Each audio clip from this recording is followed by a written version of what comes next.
Republican senators are warning that Russia is using food manipulation as a weapon.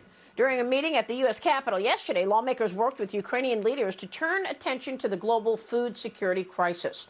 Let's talk about it now with Iowa Senator and Senate Armed Services Committee member Joni Ernst, along with Ukrainian civil society and former Ukrainian Parliament member Hanna Hopko. Great to see you both. Thank you so much for being here. Senator Ernst, this is really scary. I want to start with you. You hosted this meeting yesterday with Kansas Senator Roger Marshall was there as well. And I spoke with Roger Marshall on this program last month about global food and a crisis caused by this war. I want you to listen to what he told me, and I got to get your reaction. Watch this. I'm a big agriculture guy. 15% of the agriculture products, corn and wheat, sunflower oil, come through that Black Sea. And fertilizers come from that area as well. So there actually is going to be a famine in 1 to 2 years from now. I think 2 years from now will be even worse. A famine? Senator, I have not heard the word famine in years. Your thoughts on what's going on now as a result of this war? Yes, thank you, Maria. And it's great to be joined by Dr. Hopko this morning as well. Senator Marshall and I did host this meeting yesterday here at the Capitol, and he is absolutely correct. About 40 to 45% of the production in Ukraine will be decreased this year because of the war and the scarcity of supplies that go into the planting season. And we know that Ukraine also supports about 400 million people around the world with its food products. So we do see that we have an impending famine. And I've heard from David Beasley at the World Food Bank that he's now going to have to take from the hungry to feed the starving. What can you do about it, Senator?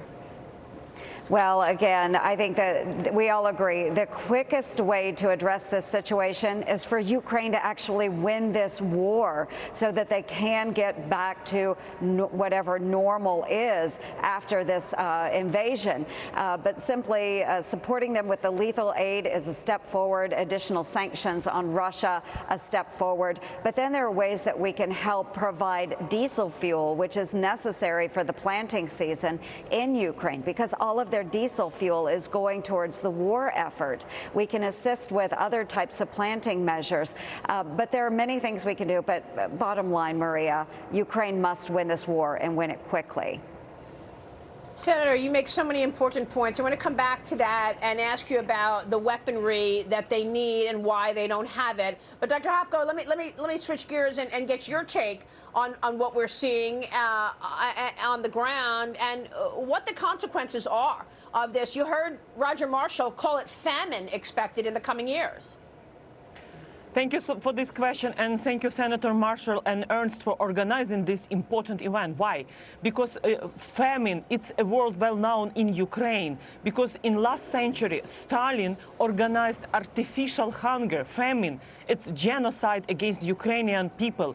And now Putin is using Russian aggression against Ukraine to organize a famine worldwide. Why? Because if Ukraine planting season is at risk, it means that people in Middle East, in Africa, in Asia, which depends on Ukrainian food, corn, sunflower, wheat, so they will face hunger, and there will be a refugee crisis. And this is why I agree with Senator Ernst that the faster we receive weapon, we unblock Ukrainian ports, because many American companies, they bought millions of tons of wheat and other agriculture commodities, and now it's stuck in the Odessa and other ports of Ukraine. And we need anti-ship weapons, and also to demine the Black Sea, what Russians also are doing. They are creating economical and global food crisis. Well, I mean, look, I don't know, Senator, are our priorities off? I mean, look, when you consider what we're talking about here and the fact that we're so reliant on foreign countries for so much, even food. I mean, Ukrainian President Zelensky told the Irish Parliament yesterday that targeted Russian strikes are aiming to destroy civilian infrastructure, cause widespread hunger. Listen to this. They also consider hunger as their weapon against us ordinary people, as a tool to dominate. Ukraine is one of the leading countries in the global food market. Without our exports, it is not simply a shortage, but a threat of famine for more than a dozen countries in Africa and Asia.